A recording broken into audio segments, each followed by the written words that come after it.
Hola y bienvenidos a mi canal de YouTube una vez más. Hoy vamos a ver el caso de la familia Philpott. Pero antes de empezar hay que hacer una mención especial a nuestro sponsor con quien ya trabajamos previamente, CyberGhost VPN. En internet siempre estás más expuesto a que terceros tengan acceso a tu información, incluyendo a tu proveedor de internet, pero con CyberGhost VPN puedes ocultar tu IP y mantenerte completamente anónimo. Es un servicio particularmente útil para, por ejemplo, proteger tus dispositivos de sitios web maliciosos y hackeos cada vez que te conectas a una red Wi-Fi pública e insegura. Con este VPN ya no te tenés que preocupar porque alguien se termine robando tu información. Sin embargo, una de las mejores partes es que te permite traspasar la barrera del país cuando se trata de ver contenido online. No solamente te permite ver videos de YouTube bloqueados en donde vivís, sino también acceder a catálogos distintos y más extensos en 40 plataformas de streaming. Entre estas se encuentran Netflix, Hulu y Disney+. Con un par de clics puedes cambiar de país y acceder a, por ejemplo, el catálogo estadounidense de Netflix, que tiene un 50% más de contenido que el de Latinoamérica y España. Está disponible tanto para Windows, Mac, iOS, Android, Amazon Fire Stick, Linux, Smart TVs y consolas de videojuegos. Con una sola suscripción podés conectar hasta 7 dispositivos distintos a la vez, lo puedes compartir con tu familia y amigos. Y en caso de que no te sientas satisfecho con el servicio, tenés una devolución garantizada en los primeros 45 días, por lo que es libre de riesgos. Con una puntuación de 5 estrellas en Trustpilot y más de 38 millones de usuarios en todo el mundo, es la mejor manera de mantener seguros tus datos mientras accedes a contenido de todas partes del planeta. Y lo mejor de todo es que tenemos un súper descuento, y es que si utilizan el link que voy a dejar en la descripción, específicamente ese link, pueden obtener su suscripción por tan solo 2,03 centavos de dólar al mes, y además recibirán un bonus de 4 meses totalmente gratis. Muchas gracias CyberGhost VPN por patrocinar este video, y ahora sí, comencemos.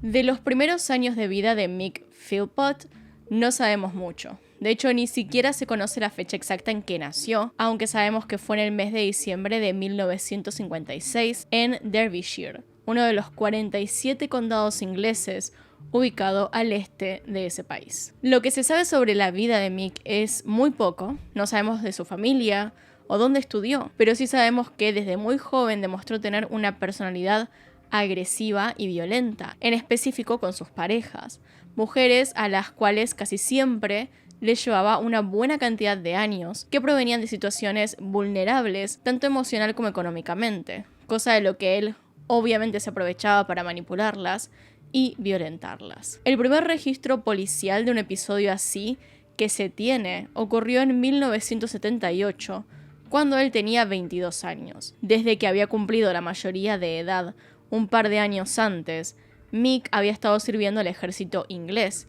Sin embargo, ese año decidió abandonarlo, pero en vez de solicitar la baja, simplemente agarró sus cosas y se fue sin el permiso correspondiente. Mick sabía que lo iban a buscar en la casa de su familia, así que en lugar de ir hasta este lugar, se dirigió a la casa de su novia, Kim Hall, una chica de 17 años, con la que ya había tenido en varias ocasiones comportamientos bastante violentos. Por ejemplo, una vez llegó a dispararle en la ingle con una ballesta. En otra ocasión llegó a romperle la rodilla con un martillo porque Kim le estaba prestando atención al bebé que estaba cuidando como niñera, y no a él. Lo peor, sin embargo, fue lo que hizo al escapar del ejército. Mick era un hombre extremadamente violento. Le encantaba tener el poder en la relación, lo que llevaba a que fuera controlador con sus parejas, en este caso con Kim. Obviamente ninguna de estas cosas se mostraba públicamente en un principio. Mick sabía que no era tan fácil como empezar una relación e inmediatamente maltratar a su pareja. Su familia y amigos no lo permitirían. Así que en esos meses que estuvieron juntos, se fue desarrollando cada vez más esta falta de respeto constante hacia ella. Primero fue un caballero, una persona muy amable, un novio ideal, y luego de un día para el otro empezó a hacer cosas como imponer un toque de queda para que Kim no pudiera salir sin su permiso. Si ella no respetaba este tipo de reglas, la golpeaba y, como de manual, después de golpearla le decía que iba a cambiar, se ponía a llorar, decía que no era su intención, intentando también hacer que ella sintiera culpa porque lo estaba obligando a él a castigarla. Todo esto se desarrolló poco a poco hasta que Mick se sintió en confianza para poder torturarla frente a otros. Como fue que un día en un bar Kim dijo que no quería jugar al pool y esto es lo que ella describe que ocurrió. Me dio un golpe en la boca con el taco de billar, delante de un bar lleno de hombres, y ninguno hizo nada. Me reventó la boca, sangrando, me hizo sentar y nadie le dijo ni una palabra. Lo peor, sin embargo, fue lo que hizo al escapar del ejército. Les digo, no solamente Mick era violento, sino que también era muy celoso y se inventaba que su pareja le estaba haciendo infiel, que le estaba haciendo infiel con cualquier persona que pasara. Así, él mismo se convenció de que Kim lo estaba engañando cuando ella en realidad simplemente lo quería dejar. Así que, cuando llegó a la casa de su novia después de dejar el ejército, la apuñaló un total de 27 veces. Todo esto, cabe decir, lo hizo mientras el padre de Kim no estaba en la casa, porque de haber estado él en ese lugar, la historia hubiese sido diferente, ya que Mick le tenía miedo. Los gritos de Kim despertaron a su madre, quien se apresuró para ir al cuarto de su hija a auxiliarla. Sin embargo, él la sometió rápidamente y, al igual que con su hija, comenzó a apuñalarla, aunque menos veces, terminaron siendo 11. Fue un vecino quien alertó a las autoridades al escuchar los gritos de ambas. Cuando los paramédicos llegaron, Mick los estaba esperando, sentado, fumando, y de hecho cuando los vio pasar les dijo que ni siquiera intentaran entrar porque había hecho un muy buen trabajo. Básicamente él pensó en ese momento que las había matado a las dos. No se esperaba para nada que sobrevivieran y pudieran contar lo que ocurrió. Que a todo esto, de no haber sobrevivido, tal vez la condena de Mick hubiese sido mucho más y no habría salido de la cárcel para seguir cometiendo delitos. Por suerte, e increíblemente, tanto Kim como su madre sobrevivieron a este ataque, por el que Mick fue acusado y hallado culpable de intento de homicidio y lesiones corporales graves. Creo que la peor parte de todo esto es que, por intento de homicidio, que en realidad podría haberlas matado tranquilamente, se lo condenó a 7 años de prisión, pero solo cumplió 3 y 2 meses. Luego saldría a la luz que en realidad Kim le había mandado una carta diciéndole que lo iba a dejar y que por eso él se tomó el trabajo de ir hasta allá a apuñalarla, intentar matarla y también intentar matar a su madre. Como sea, él salió. Cuando recuperó la libertad en 1986, se casó con Pamela Lomax, junto a la que tuvo sus primeros 3 hijos, David, Richard y Michaela. Posteriormente, Pamela declaró que Mick era controlador y violento con ella. Dijo que incluso llegó a rezar para que su esposo la abandonara por otra mujer, lo que sucedió recién 10 años después, cuando Mick conoció a Heather Keogh, quien tenía nada más que 14 años. Cada vez apuntando a salir con chicas más jóvenes, Mick abandonó a su esposa para entablar una relación con Heather, quien al cumplir los 16 años se escapó de la casa de su padre para mudarse con Philpott, que tenía para ese entonces 37 años. Juntos tuvieron 2 hijos, Aidan y Mickey, que no fueron bien recibidos en absoluto. De hecho, Mick comenzó a atacar a Heather echándole la culpa por haberle dado 2 hijos varones cuando él quería una mujer. Fue el inicio de un ciclo violento, absurdo e interminable que tenía como único objetivo a Heather. A medida que sus hijos crecían, Mick le enseñó a los 2 niños a despreciar a su madre y ser directamente violentos con ella. Pese a esta violencia constante y el desdén hacia Heather, Mick esperaba que la joven tuviera más hijos con él, lo que nunca sucedió. Como nunca había sido dado de baja oficialmente del ejército, Philpott consiguió obtener un nuevo puesto de trabajo allí, que no duró demasiado. En 1991, después de agredir a un compañero en la cabeza, fue finalmente dado de baja junto a una sentencia de libertad condicional. Entonces, hasta este punto tenemos por lo menos 2 incidentes graves de violencia 2 o 3, depende cómo lo cuenten. Pero estaba claro, me parece a mí, que esta persona no estaba tan apta para convivir con otros. Después de 9 años más de maltratos, en el 2000, Heather lo abandonó, llevándose con ella a sus 2 hijos, pero a Mick eso no pareció afectarlo en lo más mínimo. Solo unos meses después inició una relación con Marie Duffy, una chica de 19 años que acababa de salir de una relación abusiva en la que su expareja había llegado a rapar todo su pelo para que no fuera atractiva ni saliera con otros hombres. Cuando conoció a Mick, esta chica de origen irlandés era madre soltera de una niña de 3 años. La vida de Marie había sido muy complicada desde la infancia. Había sido abusada sexualmente, además de ser víctima de bullying en la escuela. Tal vez esto fue lo que llevó a que aceptara el amor, si se le puede decir así, y el buen trato que Mick le ofrecía, y sin pensarlo en cuestión de días, se mudara con él. La casa de Mick era todavía del ejército y se ubicaba en Victory Road, en Derby. Allí vivieron solos hasta el 2001, cuando Mick conoció a Lisa Willis, una adolescente huérfana de 16 años que, además de no tener familia que la cuidase, se había convertido en madre soltera hacía relativamente poco. En una fiesta de Navidad de ese año, Mick la invitó a que se mudara con él y Marie, con la excusa de que su casa era más espaciosa. Hacía apenas unas semanas que había conocido a la chica, pero ella no tenía a nadie más y necesitaba ayuda con su hijo, así que no dudó en aceptar. Para principios del 2002, Mick ya había establecido una relación sentimental con Lisa, mientras todavía seguía con Marie, que vivía con ellos. Durante ese mismo año, y después de un proceso legal bastante largo, Heather obtuvo el 23 de diciembre la custodia y tenencia legal de sus hijos, algo que enfureció a Mick y lo marcaría el resto de su vida. De hecho, en los años venideros,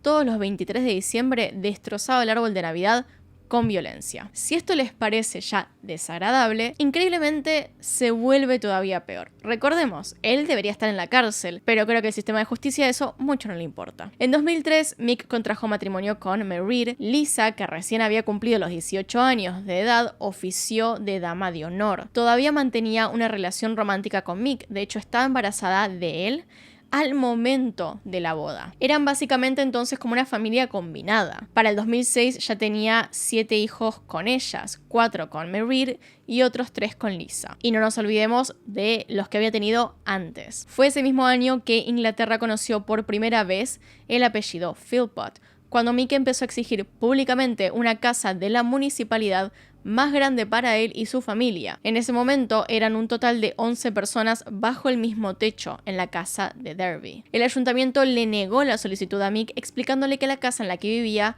era la más grande que había en la localidad y por lo tanto no iban a poder darle otra todavía más grande, lo que lo indignó. Mick estaba en ese momento tan enojado que se comunicó con el Birmingham Post para denunciar lo que para él era sumamente injusto, diciendo: no son lo suficientemente buenos, amo a mi país, pero en este momento me siento avergonzado de él.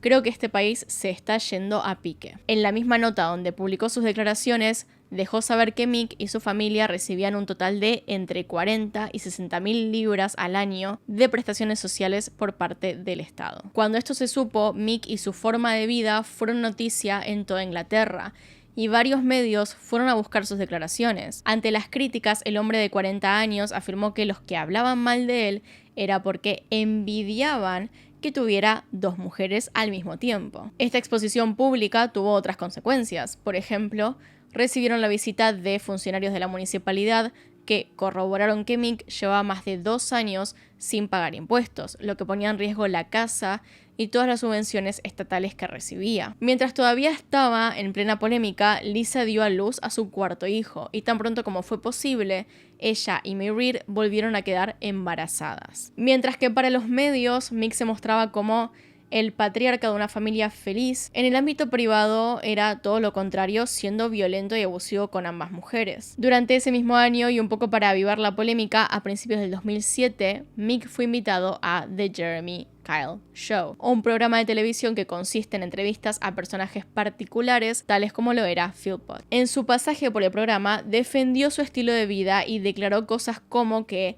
le gustaría divorciarse de Marie para casarse con Lisa y repetir ese proceso para que ninguna se sintiera por fuera de la familia o que era menos importante para él. Además dijo que se iba a practicar una vasectomía, algo que en realidad nunca se hizo. Unos meses más tarde, ese mismo año, fue uno de los casos principales presentados por la legisladora Anna Whitcomb en su documental Anna Whitcomb vs. The Benefit Culture, en el que la ministra conservadora pasó una semana viviendo con Philpott y su familia para demostrar realmente cómo vivían y cómo dependían 100% del Estado. Durante esa semana, Whitcomb intentó convencer a Mick y sus parejas de cambiar este estilo de vida y para ello le consiguió 3 trabajos diferentes al hombre. Mick no se presentó a ninguno de ellos y por lo tanto no fue tenido en cuenta. La ex ministra concluyó que Philpott no se preocupaba por nadie y dejó en evidencia los maltratos hacia las 2 mujeres que vivían con él. Además dijo que ninguno de los niños parecía tener una relación amorosa con él. Poco a poco la población y la prensa fue olvidándose de este hombre y de esta familia. Ellos siguieron viviendo en las mismas condiciones mientras la familia en sí seguía agrandándose. Para el 2012 vivían allí 3 adultos, Mick, Lisa y Marie, junto con 11 niños. 5 eran hijos del matrimonio, un adolescente que era hijo de Marie, un hijo únicamente de Lisa y otros 4 que compartía con Mick. La violencia era la misma de siempre e incluso había escalado todavía más. Por ejemplo, años antes, en 2010, la policía le dio una advertencia verbal a Mick cuando lo llamaron porque le estaba pegando a Marie en la calle. En otra ocasión, los vecinos lo vieron atacándola con un trozo de madera. Ya harta de esta situación, en febrero del 2012, Lisa salió junto a sus hijos con la excusa de ir a nadar, pero en realidad se dirigió a un refugio para mujeres y niños en situación de violencia. Tras unos días allí, fue a vivir con su hermana y cuñado, sin saber que eso le salvaría la vida a sus hijos. Y es así, bajo este contexto, que pasamos al día de los hechos.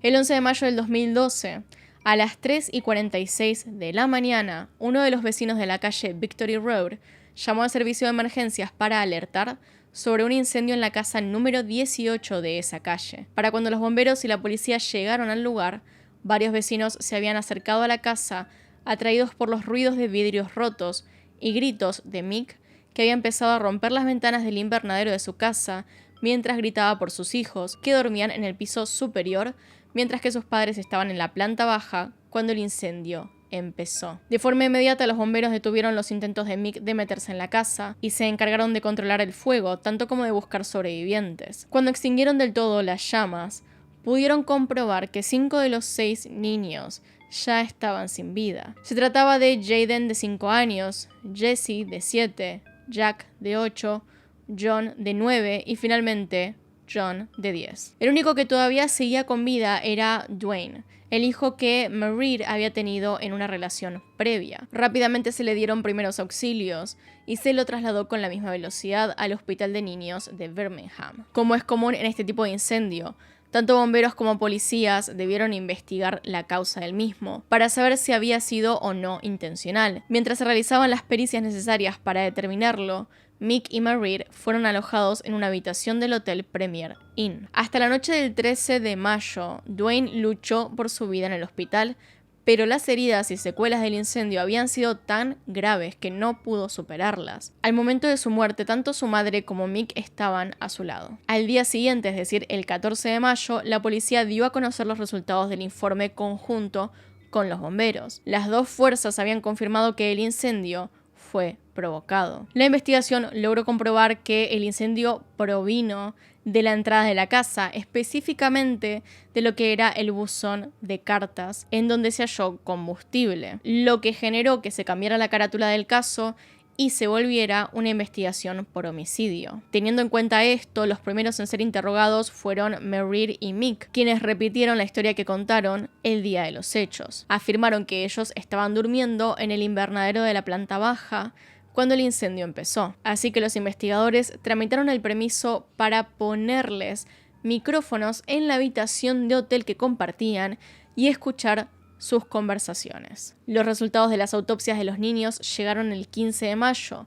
Los más pequeños, que habían fallecido en el momento, lo habían hecho por inhalación de humo, mientras que Dwayne falleció como resultado de una lesión hipóxica isquémica provocada por la combinación de inhalar el humo y un paro cardíaco. Al día siguiente, Marie y Mick dieron una conferencia de prensa junto a la policía. En esta se los ve bastante afectados.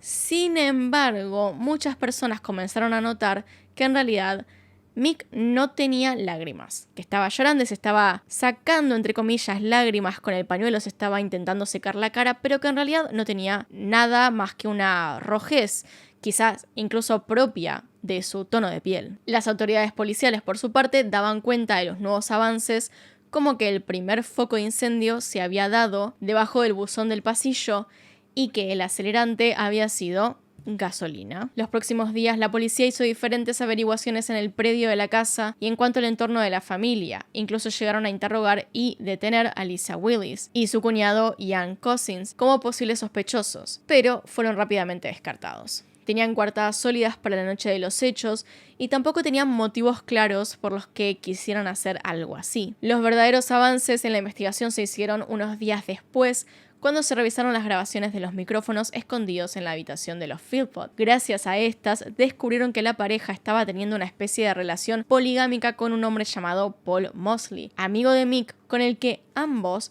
tenían relaciones sexuales. A Paul incluso se le escuchaba hablar en las conversaciones, y como entre los tres armaban la historia, además de varias coartadas, para la noche del incendio. Además de esta conversación sumamente incriminatoria, se escuchaba, por ejemplo, cómo Paul mantenía relaciones con Marie, algo que después se pudo corroborar. Fue una especie de manipulación que Mick había orquestado para que su amigo no dijera nada del incendio. La conversación que permitió el arresto fue la que se dio entre el matrimonio, cuando Mick le preguntó a la mujer si se ceñiría a la historia y, posteriormente, se le escuchaba decir: «Es mi culpa que la mitad de la familia se haya ido.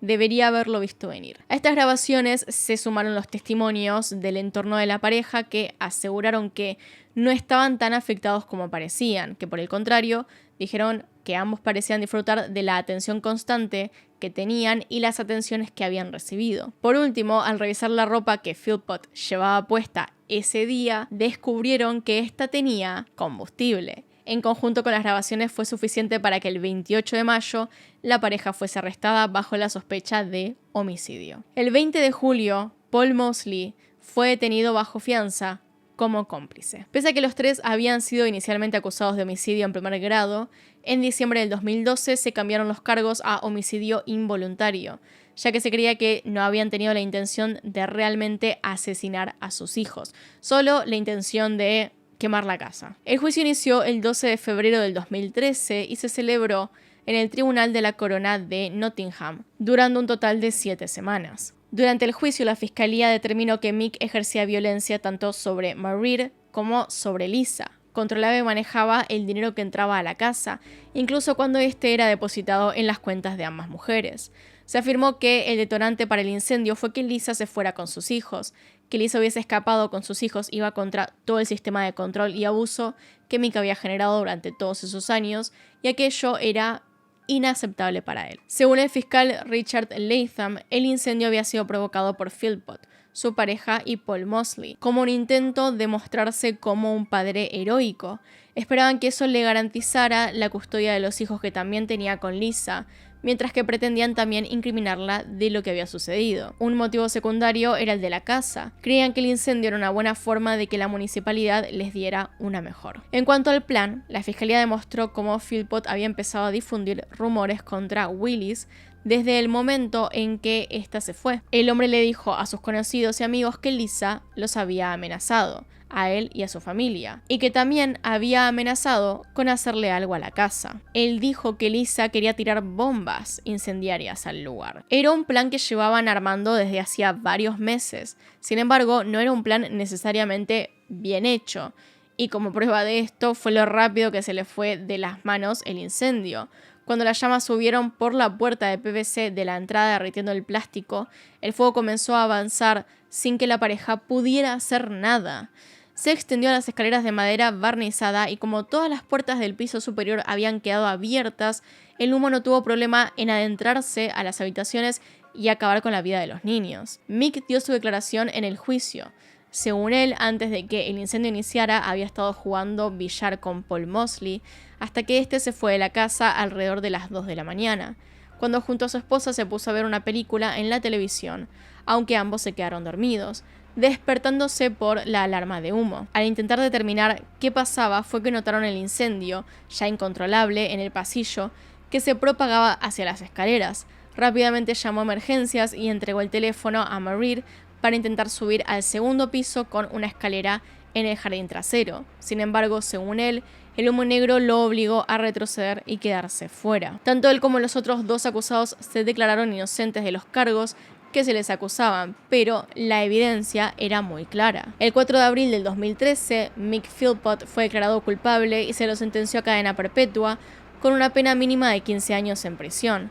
Su esposa Marie Duffy y Paul Mosley fueron sentenciados a 17 años respectivamente, con la posibilidad de obtener la libertad condicional después de cumplir más de la mitad de la pena en la cárcel. Tras darse a conocer el veredicto, Mick hizo el signo de la cruz y dijo: aún no ha terminado. En noviembre del 2014 se le concedió el divorcio a Marie y unos años después, en el 2020, la mujer fue puesta en libertad. Al recuperar su libertad, vivió unas semanas en un albergue hasta que se le concedió un departamento como subvención. Paul Mosley recuperó la libertad en mayo del 2021, pero volvió a prisión al año siguiente al descumplir los términos de su libertad condicional. En 2023, después de una reunión de la Junta de Libertad Condicional, se le volvió a conceder dicho beneficio en una audiencia oral. Por su parte, y finalmente, Mick Philpott sigue en la cárcel Wakefield, así que esperemos que no salga. De vuelta, gracias a CyberGhost VPN por haber patrocinado este video. Si están buscando un VPN, la verdad es una opción excelente a un precio súper razonable y accesible. En la descripción de este video van a encontrar el link a la oferta especial de CyberGhost VPN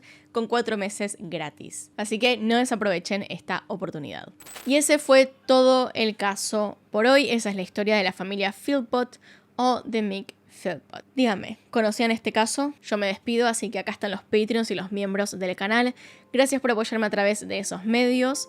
Y sin nada más que decir, acá tienen un video nuevo, acá tienen un video recomendado. Se pueden suscribir haciendo clic en mi cara y nos vemos en otro video. Adiós.